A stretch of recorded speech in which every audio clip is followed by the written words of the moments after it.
El comedor principal de la mansión señorial, una joya arquitectónica requisada por el mando del cuerpo de castigo de las SS, exhalaba un aire de opulencia obscena que contrastaba violentamente con la desolación de los campos circundantes. Bajo el brillo gélido de las lámparas de cristal de Bohemia, la mesa de roble macizo gemía bajo el peso de vajillas de porcelana, cristalería fina y los restos de un banquete que celebraba una nueva purga en los territorios ocupados. En ese santuario de cuero caro y humo de tabaco de importación, el general von Berman, un hombre cuya sola firma había borrado aldeas enteras del mapa, presidía la velada con una satisfacción depredadora. Sin embargo, en el punto álgido de la cena, cuando los brindis por la victoria final resonaban contra las paredes revestidas de seda, un silencio antinatural, denso como la niebla de un pantano, comenzó a filtrarse en la estancia, asfixiando las risas y apagando el tintineo de los cubiertos. Von Bergman, con la copa de vino tinto aún alzada a medio camino de sus labios, sintió de pronto que el mundo se detenía en una parálisis gélida que no nacía del exterior, sino de las profundidades de su propio torrente sanguíneo. Sus dedos, antes firmes y enjollados, perdieron la fuerza, dejando que el cristal estallara contra el suelo en un estruendo sordo que pareció el disparo de salida para la tragedia. El rostro del general, una máscara de disciplina prusiana, se tornó de una palidez cenicienta, mientras sus pulmones, repentinamente convertidos en plomo, se negaban a procesar el aire. A su alrededor, la escena se repetía con una simetría aterradora. Oficiales de alto rango, hombres que habían dirigido ejecuciones masivas sin parpadear, se desplomaban sobre el parquet encerado, sus cuerpos convulsionando brevemente antes de quedar rígidos en una inmovilidad absoluta, incapaces siquiera de emitir un grito de socorro. No había rastro de violencia externa, ni disparos, ni forcejeos. Solo el avance invisible de una toxina botánica que reclamaba sus vidas con una eficacia que superaba a cualquier pelotón de fusilamiento. En medio de aquel mausoleo improvisado, una figura menuda y discreta, vestida con un delantal gris de sirvienta que le quedaba ligeramente grande, se movía con la ligereza de un espectro entre los cadáveres de los opresores. La joven, que apenas un momento antes había servido el postre con la mirada baja y el gesto sumiso de quien no sabe leer ni escribir, observó el final del general con una serenidad que no correspondía a sus 15 años. No había odio inflamado en sus ojos, sino la fría determinación de quien ejecuta una sentencia necesaria. Tras verificar que el pulso de von Berman se había extinguido por completo, la muchacha recogió una bandeja de plata vacía y, con pasos medidos que no hacían ruido sobre la madera, abandonó la sala de banquetes, cerrando las pesadas puertas dobles tras de sí con un clic metálico que selló el destino de la cúpula del mando regional. En ese instante, la sumisa Sophie dejó de existir, permitiendo que la verdadera Maya emergiera de las sombras de su propio engaño. Para entender cómo una adolescente de apariencia frágil había logrado decapitar a la unidad más tenida del sector, era necesario retroceder 4 meses en el tiempo, a una tarde de otoño donde el viento arrastraba el olor de la madera quemada y el miedo. En un claro del bosque, oculto por la vegetación densa que su padre le había enseñado a amar y comprender, Maya se encontraba frente a su propio reflejo en el agua estancada de un arroyo. Con unas tijeras de podar que aún conservaban restos de savia, comenzó a cortar sus largas trenzas castañas, dejando que los mechones cayeran al suelo, como los restos de una infancia que ya no podía permitirse. Cada corte era un desprendimiento, una renuncia a su nombre, a su hogar y a la protección de su familia. Se envolvió en un paño de lana raído y se cubrió con un manto de suciedad deliberada, ensayando ante el silencio de los árboles la biografía que sería su escudo. Sophie, una huérfana analfabeta de una aldea calcinada por los partisanos, una chica sin pasado ni futuro, que solo buscaba un rincón donde servir a cambio de un mendrugo de pan. Maya no era una soldado, pero poseía un arsenal que los generales de la ocupación no podían prever en sus mapas tácticos.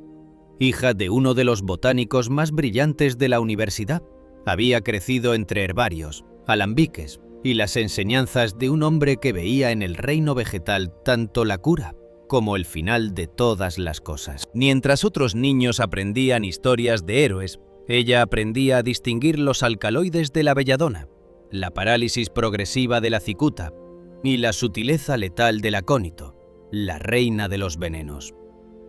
Su padre, antes de ser arrestado por ocultar a fugitivos, le había entregado su conocimiento como una herencia sagrada, advirtiéndole que el bosque era una farmacia inmensa, donde la misericordia y la muerte a veces compartían la misma raíz. Maya se convirtió en una experta en la química del silencio, aprendiendo a extraer la esencia de las plantas sin dejar rastro de olor o sabor, un don que ahora se convertía en su única herramienta de resistencia.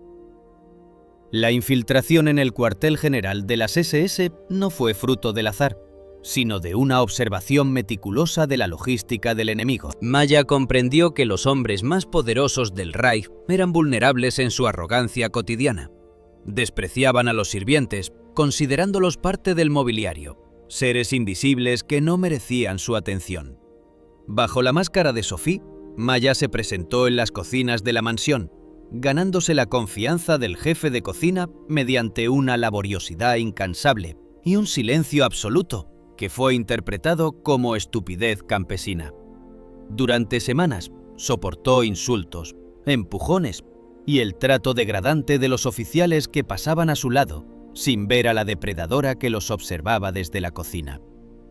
En la soledad de sus noches, refugiada en un jergón de paja en el sótano, Maya procesaba los ingredientes que recolectaba furtivamente en el jardín de la mansión y en los lindes del bosque, destilando el veneno que pondría fin al terror.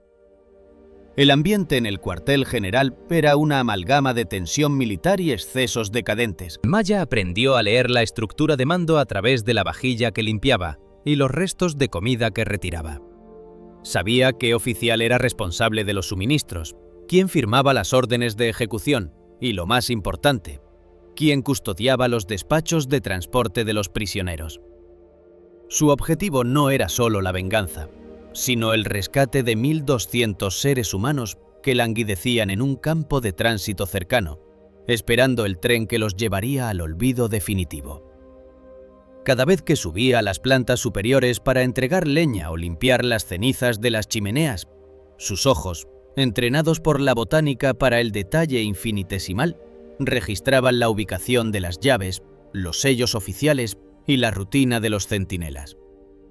La oportunidad del banquete fue el momento que Maya había preparado con la paciencia de una planta que espera la primavera para florecer. Sabía que la llegada de un nuevo destacamento de castigo traería consigo una cena de gala, donde la guardia se relajaría y todos los oficiales de alto rango estarían presentes en una sola habitación.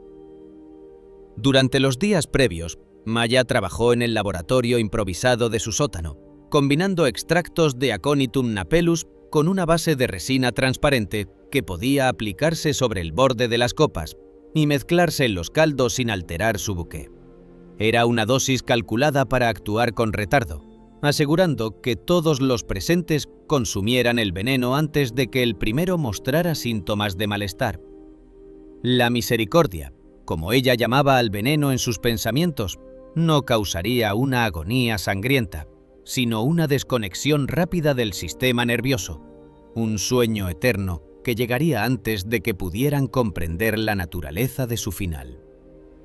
Mientras se acercaba la hora del banquete, Maya sintió el peso de sus 15 años y la inmensidad del riesgo que corría. Si era descubierta, su muerte no sería rápida. La Gestapo se encargaría de extraer cada secreto de sus pulmones antes de dejarla morir. Pero al recordar los rostros de los Susniki, prisioneros, que había visto a través de las alambradas durante sus recados, hombres y mujeres convertidos en sombras de sí mismos, el miedo se transformaba en una calma gélida. Ella era la hija del botánico, la guardiana de los secretos de la tierra, y esa noche El bosque mismo entraría en el salón de banquetes a través de sus manos.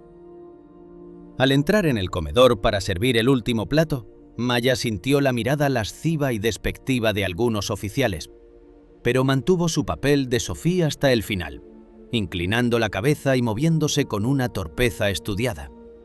Observó cómo von Berman bebía profundamente de su copa, cómo el veneno entraba en contacto con sus labios, y cómo el destino de 1200 prisioneros empezaba a reescribirse en el aire viciado de la mansión. No sintió remordimiento. Para ella aquello no era un asesinato, sino una poda necesaria en un jardín infestado de maleza ponzoñosa. Al salir de la habitación, sabía que la cúpula del mando regional ya estaba muerta, aunque sus corazones aún latieran por unos minutos más. El bloque concluye con Maya atravesando el pasillo en sombras, alejándose del comedor donde el silencio de la muerte empezaba a imponerse. El peso de la bandeja en sus manos parecía haber desaparecido, sustituido por la urgencia de su siguiente paso: acceder al despacho del oficial de transporte antes de que el caos se desatara. Tras de ella, el eco de un cuerpo cayendo contra el suelo resonó como una sentencia cumplida. La mansión, que durante meses había sido un templo del terror, se convertía ahora en un mausoleo silencioso, bajo la custodia de una adolescente que había aprendido que el conocimiento es el arma más letal y que la sombra de la misericordia, a veces, debe portar el veneno más puro. Maya, la hija del botánico, ya no era una víctima de la guerra. Era la dueña del tiempo y de la vida de 1200 almas que esperaban, sin saberlo, el milagro que ella acababa de cultivar en la oscuridad. Las llanuras que rodeaban la ciudad de Lublin, antes de que el cielo se tiñera con el hollín de los hornos y el estruendo de las cadenas de los tanques, eran un edén de biodiversidad que la joven Maya recorría como si fuera su propio reino. Allí, en los suburbios donde el bosque se fundía con los jardines experimentales, su infancia no estuvo marcada por muñecas o juegos infantiles, sino por el rigor científico y la fascinación mística que su padre, un eminente botánico, sentía por la vida vegetal. En aquel laboratorio de techos altos y paredes cubiertas de herbarios, Maya aprendió a leer la naturaleza antes que a los hombres. Su padre, un hombre de mirada serena y manos siempre manchadas de tierra y clorofila, le hablaba de las plantas no como objetos pasivos, sino como entidades dotadas de un poder ancestral y ambivalente. Le enseñó que la naturaleza era un espejo de la moralidad humana. Poseía la capacidad de ser el médico más compasivo, capaz de cerrar heridas y calmar fiebres con un ungüento de caléndula, pero también de transformarse en el verdugo más implacable y silencioso, escondiendo la muerte en la belleza de una corola carmesí o en la dulzura engañosa de una baya silvestre. Para Maya, el mundo se dividía en alcaloides, resinas y principios activos. Mientras otros niños veían simplemente una flor de dedalera, ella veía la digitalis, una fuerza que podía fortalecer un corazón cansado o detenerlo en seco con la precisión de un cronómetro. Su padre le inculcó que el conocimiento de lo invisible, de lo que fluía por la savia, era el arma definitiva del sabio frente al ignorante. Sin embargo, toda esa sabiduría acumulada entre frascos de vidrio y cuadernos de anotaciones no pudo detener la marea de hierro que descendió sobre Polonia.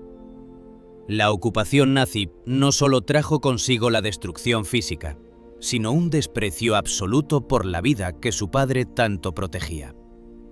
En una tarde de invierno, cuando la nieve ya no era blanca sino gris bajo el peso de la ceniza, el mundo de Maya se desintegró. La ejecución de su familia fue un acto de crueldad burocrática, un despliegue de violencia gratuita que la dejó sola, escondida en el hueco de un árbol cuyas raíces ella misma había ayudado a nutrir. Desde su escondite, Maya comprendió que la justicia de los hombres había muerto y que solo la justicia de la tierra, la justicia silenciosa y paciente de las raíces, permanecía intacta. En los meses que siguieron al exterminio de su hogar, Maya vagó por los lindes del bosque, convirtiéndose en una sombra entre las sombras. hasta que el destino la puso en el camino del viejo jardinero de una de las mansiones más imponentes de la región. Un caserón señorial que había sido confiscado para servir de base al cuerpo de castigo de las SS. El jardinero, un hombre de piel curtida como la corteza de un roble viejo y manos nudosas, no era un simple empleado de mantenimiento. Era un enlace vital de la resistencia local, un observador silencioso que conocía cada pasillo y cada debilidad de los ocupantes. Él reconoció en los ojos de Maya no solo el dolor de la orfandad, sino la chispa de una inteligencia superior y una determinación gélida. Bajo su protección, Maya aprendió la lección más importante de la guerra, que la vulnerabilidad aparente es el disfraz más efectivo del depredador. Debido a su corta edad y a sus rasgos infantiles, que conservaban una suavidad engañosa a pesar de las penurias, Maya era invisible para los oficiales alemanes. Para los hombres del cuerpo de castigo, aquellos que se creían los señores de la vida y la muerte, ella no era más que una tonta campesina, un ser insignificante que apenas merecía una orden o un insulto. El viejo jardinero aprovechó este desprecio sistemático para infiltrarla en el corazón mismo del enemigo. Con una biografía fabricada de miseria y analfabetismo, Maya, bajo el nombre de Sophie, cruzó el umbral de la mansión. Su rostro angelical y su mirada aparentemente vacía borraron cualquier sospecha. Nadie podía imaginar que tras esa fachada de servidumbre latía la mente de una experta botánica que conocía la letalidad de cada brote que crecía en el jardín. Su destino final dentro de la estructura de la mansión fue la cocina, el centro neurálgico donde se preparaban los manjares que alimentaban exclusivamente a la cúpula del mando regional. Allí, el aire estaba saturado de vapores de guisos caros, especias robadas de los mercados de Europa y el calor sofocante de los fogones que nunca se apagaban. Maya aceptó las tareas más ingratas: fregar suelos hasta que sus rodillas sangraran, pelar montañas de tubérculos y soportar el humor volátil de los cocineros. En ese entorno de servidumbre absoluta, se convirtió en una experta en el arte de la escucha. Mientras servía jarras de vino o limpiaba la sangre de la carne de caza destinada a los banquetes, absorbía cada conversación, cada nombre y cada rutina de los oficiales de las SS. Para ellos, ella era parte del mobiliario, un objeto inanimado que ponía platos y retiraba restos, alguien incapaz de comprender la complejidad de sus planes de exterminio o la importancia de sus despachos militares. Esa subestimación fue el error fatal de los ocupantes. Maya pasaba sus horas libres, aquellas en las que el búnker y la mansión parecían dormir bajo una falsa sensación de seguridad, recolectando especies muy particulares bajo la tutela del viejo jardinero. En las grietas de los muros de piedra, en los rincones húmedos del jardín botánico abandonado y en la profundidad del bosque que rodeaba la propiedad, Maya encontraba a sus aliadas. Sabía que el acónito, con sus flores violetas tan hermosas, escondía una toxina que atacaba el sistema nervioso central con una rapidez aterradora. Conocía el secreto de la belladona, cuyas bayas negras podían inducir un delirio que terminaba en la parálisis respiratoria. Su padre le había enseñado a realizar extracciones químicas sin necesidad de un laboratorio moderno. Un mortero de piedra, un poco de alcohol destilado y la paciencia infinita de quien busca venganza eran suficientes para concentrar la esencia de la muerte en unas pocas gotas incoloras e insípidas. El cuerpo de castigo de las SS que habitaba la mansión era una unidad de élite dedicada a la pacificación del territorio, un eufemismo para el asesinato masivo y la deportación de civiles. Maya los observaba desde la cocina con una repugnancia que debía ocultar tras una máscara de estupidez rural. Veía al general von Berman, un hombre que disfrutaba de la música clásica y el buen vino, mientras firmaba las órdenes que enviaban a miles al abismo. Veía a los coroneles alardear de sus hazañas nocturnas, relatando cómo habían incendiado aldeas enteras, mientras el aroma de la carne asada en la cocina les abría el apetito. El contraste entre la sofisticación de sus modales y la brutalidad de sus acciones alimentaba en Maya una determinación inquebrantable. Ella no era una asesina por naturaleza, era un instrumento de equilibrio. Era la naturaleza misma reclamando su espacio frente a la aberración de la barbarie. En la cocina, su posición le otorgaba acceso a los ingredientes que conformaban el deleite de los oficiales. Aprendió que el general era un amante del café fuerte y de los postres complejos, sabores intensos que ocultarían perfectamente la amargura ligera de un extracto de cicuta o la astringencia de la digitalis. Durante semanas, Maya realizó ensayos mentales, cronometrando cada movimiento, calculando dosis que no despertaran sospechas inmediatas, permitiendo que el veneno se acumulara en el sistema de los oficiales de forma sutil, o que actuara de golpe en un momento de celebración masiva. El viejo jardinero la observaba desde la distancia, dándole ánimos con un gesto imperceptible, sabiendo que la niña que una vez recolectaba flores en Lublin se había transformado en la sombra del juicio final. La soledad de su misión era total. No podía compartir su carga con nadie, pues un solo susurro fuera de lugar significaría no solo su muerte, sino la del jardinero y la de todos los partisanos que dependían de su información. Maya vivía en un estado de alerta constante, donde cada mirada de un soldado podía ser el inicio de un interrogatorio, y cada palabra que ella misma pronunciaba debía ser cuidadosamente filtrada por el filtro de la ignorancia fingida. A menudo, por las noches, el dolor por su familia perdida regresaba como una ola fría, amenazando con romper su compostura. En esos momentos se aferraba a los conocimientos de su padre, repitiendo mentalmente las propiedades de las plantas, convirtiendo la botánica en una oración de resistencia. El bosque no juzga, se decía a sí misma. El bosque solo actúa. Y ella sería el bosque dentro de aquellas paredes de hormigón y lujo robado. A medida que el frente de guerra se acercaba y las órdenes de deportación se volvían más urgentes, Maya supo que el tiempo de la observación había terminado. Había identificado a cada uno de los 12 oficiales de alto rango que componían el mando del cuerpo de castigo.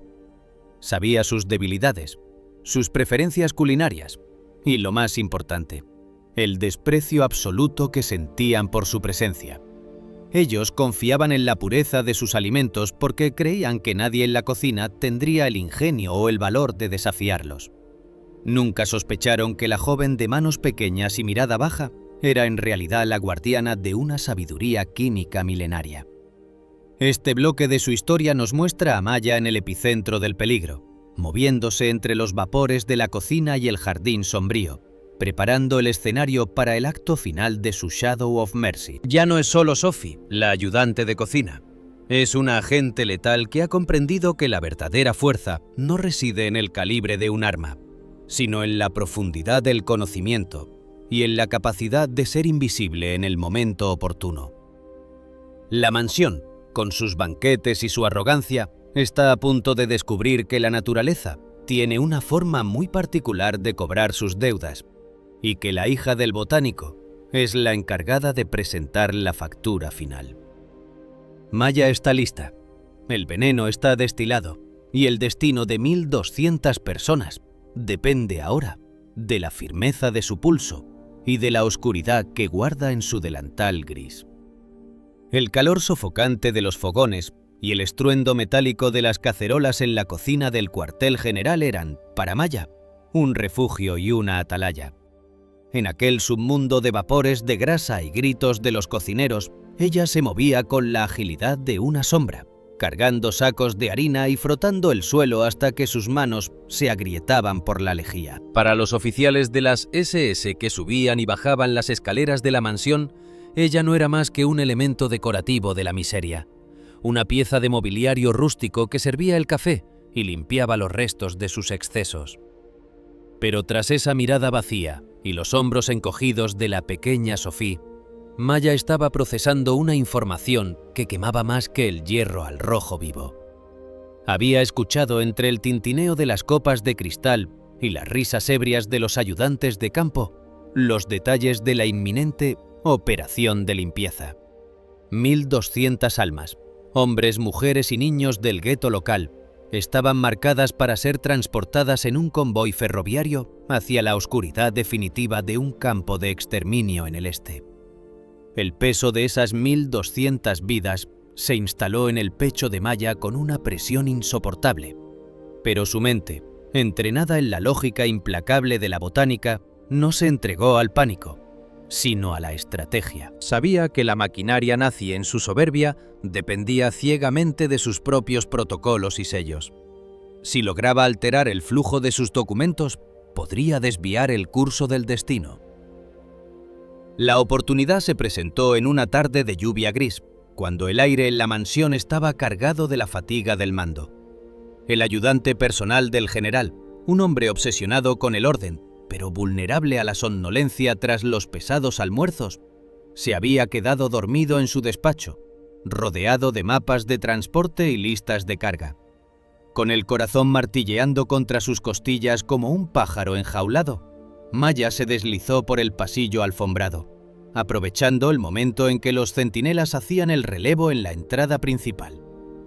Entró en el despacho del oficial con la cautela de un depredador forestal. El sonido del ronquido rítmico del hombre era la única música en la estancia, interrumpida por el tic-tac de un reloj de pared que parecía contar los segundos de vida que le quedaban a su pueblo. Sobre la mesa de roble vio el objeto de su deseo, el sello oficial de la comandancia, una pieza de metal frío y pesado que simbolizaba el poder absoluto del Reich. Sus dedos, acostumbrados a la delicadeza de las hojas de los herbarios, tomaron el sello con una firmeza asombrosa. Sin hacer ruido, localizó los manifiestos de ruta del convoy número 402 y con una precisión caligráfica que hubiera enorgullecido a su padre, tachó el destino original y escribió las coordenadas de una cantera abandonada en las profundidades del bosque de Lublin. Aquel lugar, una cicatriz en la tierra olvidada por los alemanes, era ahora el bastión de un poderoso grupo de partisanos que ella conocía a través del viejo jardinero. Al estampar el sello sobre el papel, Maya sintió que no estaba imprimiendo tinta, sino una sentencia de libertad. Sin embargo, el rescate de los 1.200 prisioneros era solo una parte de su plan. Maya sabía que mientras el mando del cuerpo de castigo siguiera respirando, el peligro nunca cesaría. La noticia de un banquete de victoria para celebrar los recientes éxitos en la represión le proporcionó el escenario perfecto para su acto final. Durante las noches siguientes, aprovechando sus salidas permitidas para recoger hierbas aromáticas y setas para la cocina, Maya se internó en las zonas más oscuras y húmedas del bosque, lugares donde la luz del sol rara vez tocaba el suelo y donde la naturaleza guardaba sus tesoros más letales. Buscó con la paciencia de un artesano las semillas de Hyoscyamus niger, el beleño negro, una planta que su padre le había descrito como el aliento del infierno, debido a su capacidad para inducir una parálisis respiratoria profunda, seguida de un colapso cardíaco. Con manos expertas, Maya recolectó no solo las semillas del beleño, sino también el extracto de ciertos hongos del género Amanita, cuyas toxinas eran capaces de destruir el hígado y los riñones en un silencio aterrador. En el sótano de la mansión, en la penumbra de su pequeño rincón de descanso, procesó los ingredientes utilizando un mortero de piedra oculto bajo las tablas del suelo. Destiló un concentrado incoloro, una esencia de muerte pura que no tenía olor ni sabor, pero que contenía toda la furia de una naturaleza ultrajada. Cada gota de aquel líquido era, para ella, una lágrima de los que ya no estaban, una pequeña dosis de justicia líquida que esperaba su momento para ser servida. La víspera del banquete, el ambiente en la cocina era de un frenesí absoluto. El jefe de cocina, un hombre sudoroso y colérico, gritaba órdenes mientras se preparaban los platos más exquisitos para los 12 oficiales de alto rango y el general von Bergmann. El plato principal era un asado de venado cubierto con una salsa densa de frutos rojos y especias, una receta compleja diseñada para ocultar cualquier matiz extraño.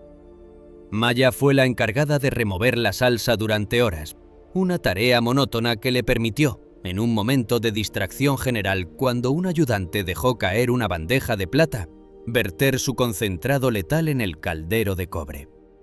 Mientras el cucharón de madera giraba en la mezcla oscura, Maya sentía que estaba revolviendo el caldero de las erinias. Sabía que la dosis era masiva. No buscaba un malestar prolongado, sino una aniquilación colectiva que no diera tiempo a la reacción ni al auxilio médico.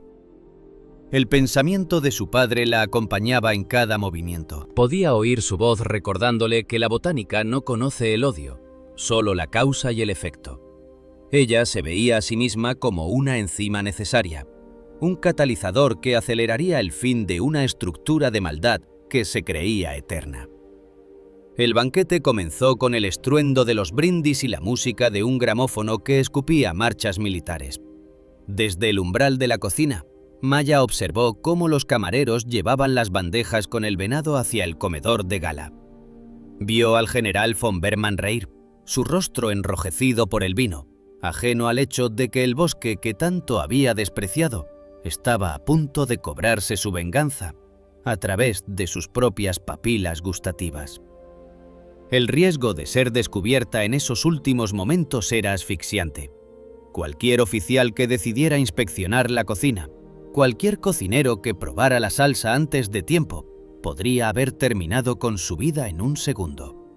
Pero la invisibilidad de Sophie funcionó como un escudo místico. Ella era la chica que limpiaba la sangre de la carne, la que retiraba las cenizas, la que no existía. Esa inexistencia social fue su libertad de acción.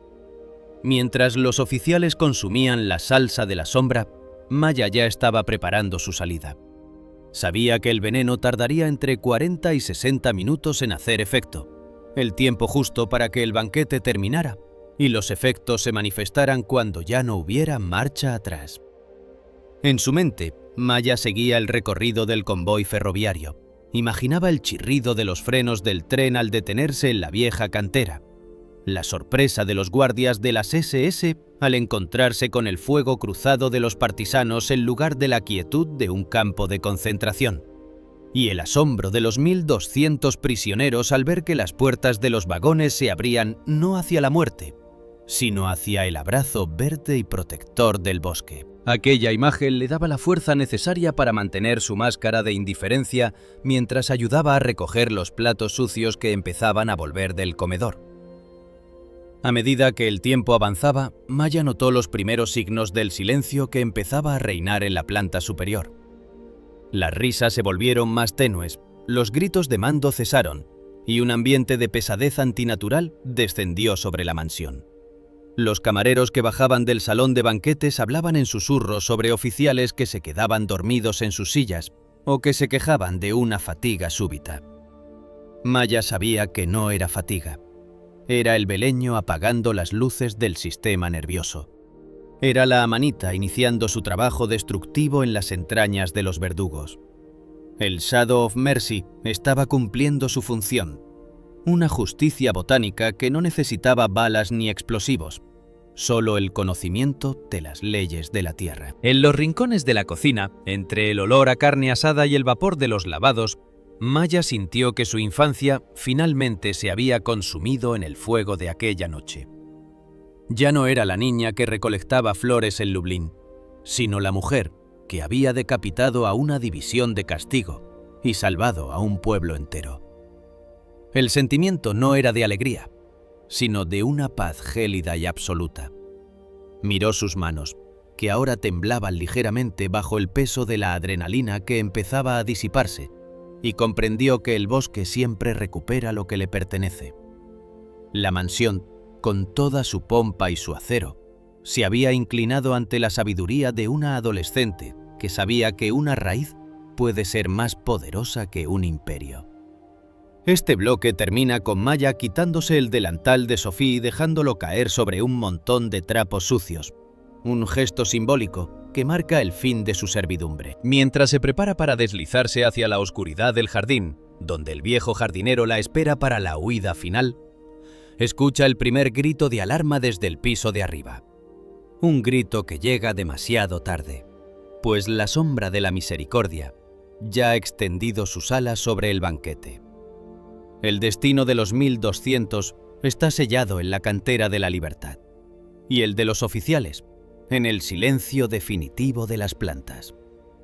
Maya sale por la puerta trasera, desapareciendo en la niebla del bosque que la vio nacer, dejando tras de sí un mausoleo de lujo y veneno. El primer estallido de porcelana contra el parquet no fue más que el preludio de un requiem que nadie en aquel salón de gala había sido invitado a escuchar, pero que ahora se ejecutaba con una precisión biológica aterradora. Desde el quicio de la puerta de servicio, Maya observó cómo el caos comenzaba a germinar entre los oficiales alemanes con la misma rapidez con la que una enredadera parásita asfixia a un roble joven. El general von Berman, cuya autoridad parecía hace apenas unos minutos tan inamovible como las montañas, se retorcía ahora en una parálisis silenciosa, con los ojos desorbitados fijos en un punto invisible del techo, mientras sus subordinados, presas de un pánico primario, intentaban levantarse solo para desplomarse unos sobre otros en una danza macabra de uniformes grises y medallas inútiles.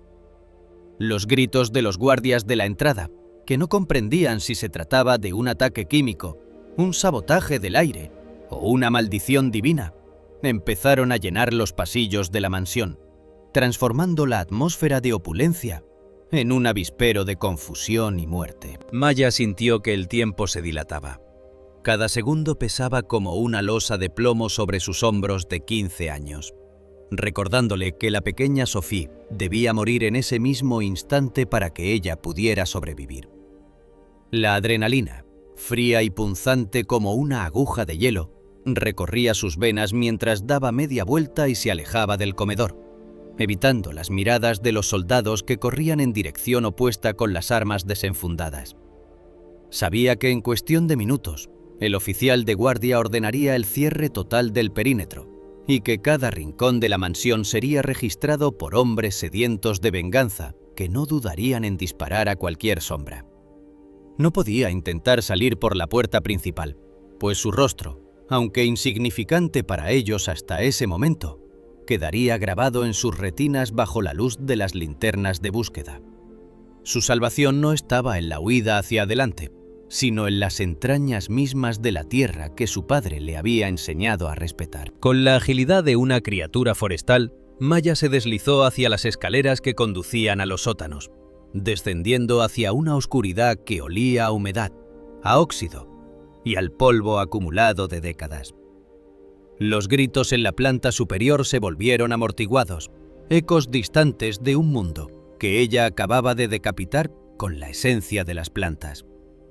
Al llegar al nivel más bajo, donde las calderas rugían como bestias cautivas para mantener el calor de los oficiales, se dirigió hacia el silo de combustible, un espacio inmenso y asfixiante donde se amontonaban toneladas de antracita destinadas a alimentar los hornos de la mansión. Sabía, por sus semanas de observación meticulosa, que un camión de transporte de residuos y cenizas llegaba cada madrugada para retirar los excedentes y las escorias del carbón, y que ese vehículo era su único pasaporte hacia la libertad antes de que el cerco de la Gestapo se cerrara definitivamente sobre Lublin. Sin vacilar, Maya se despojó del delantal gris de sirvienta, esa piel de cordero que ya no le servía, y se adentró en la montaña de carbón. El frío mineral de las piedras negras se hundía bajo su peso, y el polvo fino de la antracita comenzó a cubrir su piel y sus ropas, convirtiéndola en una sombra indistinguible dentro de la negrura absoluta del silo.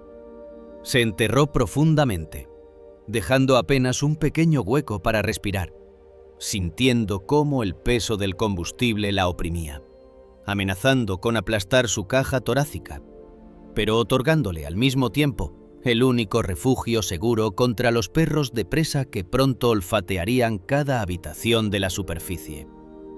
En la soledad de aquella tumba de carbón, el silencio era solo interrumpido por el latido frenético de su corazón, un tambor que parecía resonar contra las paredes de hierro del silo, y por el lejano ulular de las sirenas que empezaban a rodear la mansión. Las horas que pasó en la oscuridad fueron una eternidad de tortura sensorial y reflexión amarga.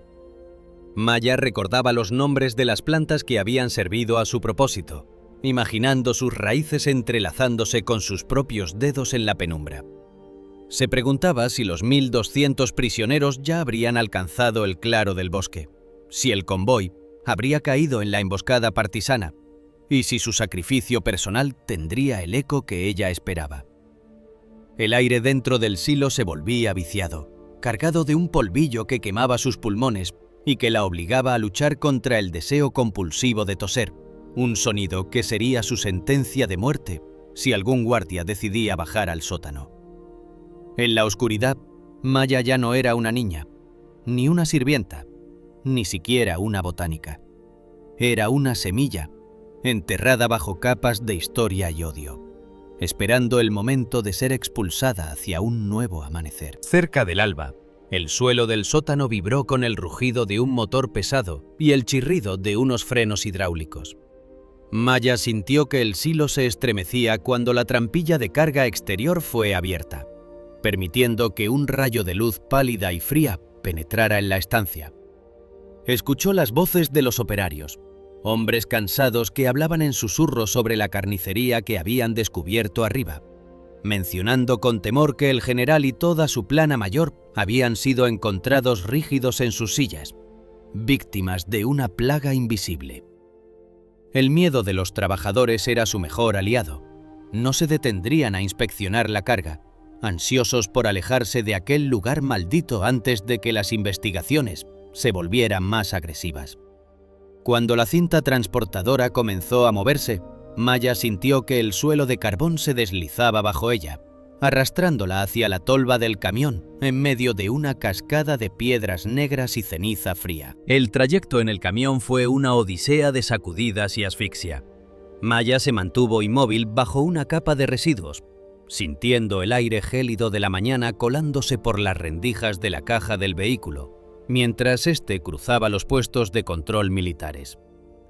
El ruido del motor ocultaba su respiración agitada, y la negrura del hollín protegía su cuerpo de las miradas superficiales de los centinelas.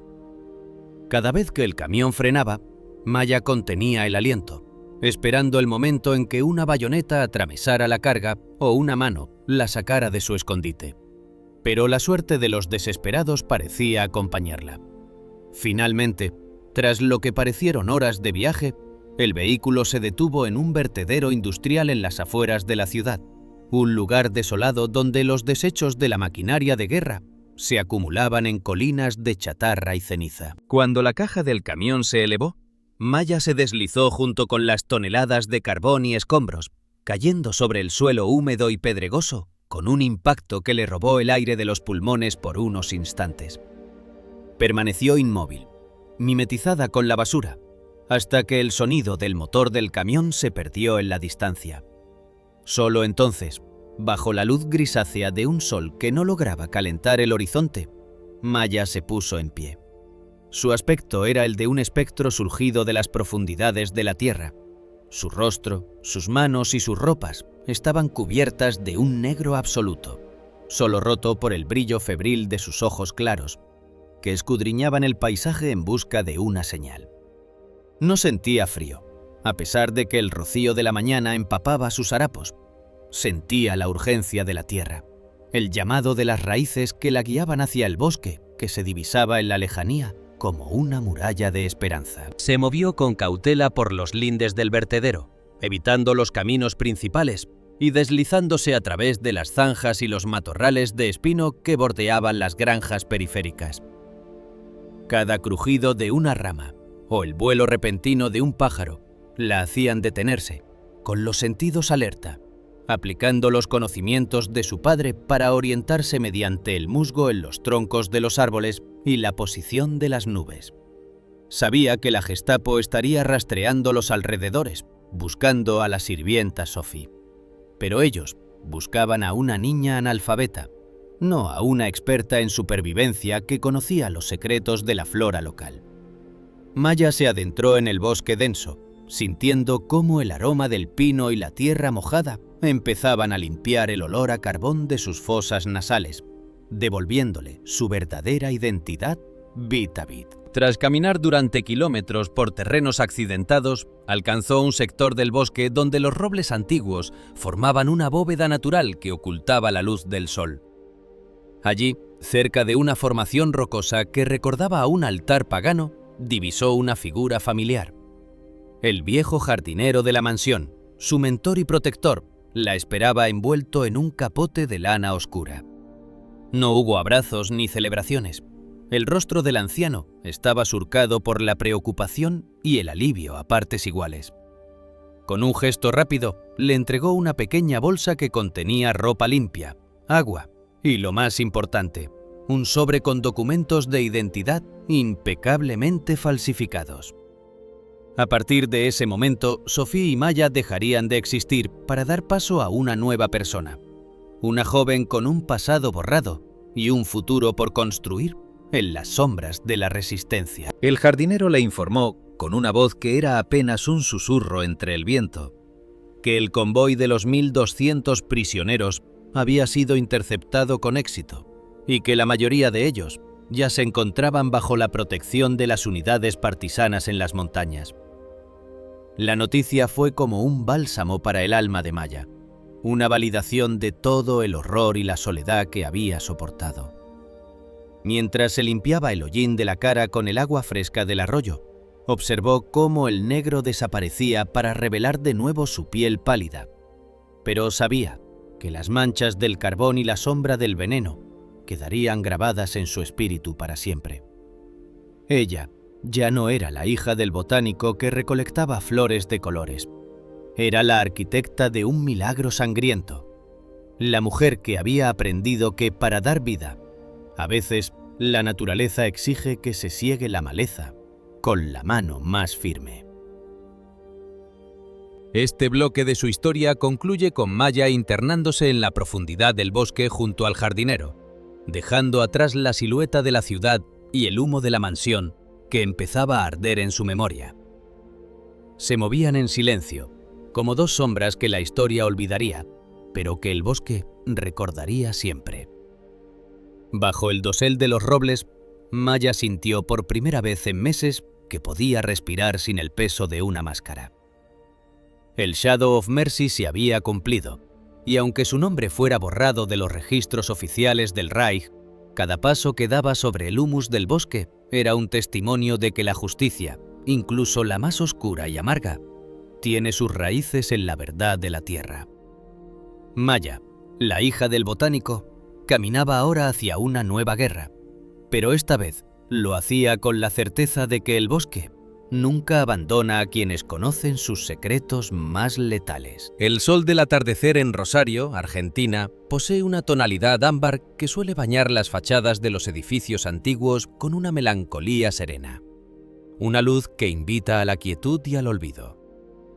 Corría el año 1998, y para los habitantes de aquel barrio residencial, la mujer que vivía en la casa de las bugambillas no era más que Maya, una anciana de gestos pausados y mirada profunda, que dedicaba sus mañanas a cuidar un jardín donde crecían especies botánicas inusuales, plantas que parecían susurrarle secretos que solo ella podía comprender. En su exilio voluntario, Maya había construido un muro de silencio alrededor de su pasado, una coraza de normalidad, tras la cual latían los recuerdos de una niña de 15 años que una vez habitó las pesadillas de los hombres más tenidos del Tercer Reich. Sin embargo, el destino, paciente como el crecimiento de una raíz, decidió que era el momento de que la verdad saliera a la luz, cruzando el océano en forma de un paquete postal certificado con el sello del Centro Simon Wiesenthal. Al recibir el sobre, Maya sintió que el peso del papel era mucho mayor que el de su contenido físico. Era el peso de medio siglo de preguntas sin respuesta y de una soledad que finalmente encontraba su eco en la historia. Con manos que conservaban la firmeza aprendida en los laboratorios de su padre en Lublin, abrió el paquete sobre la mesa de madera de su cocina.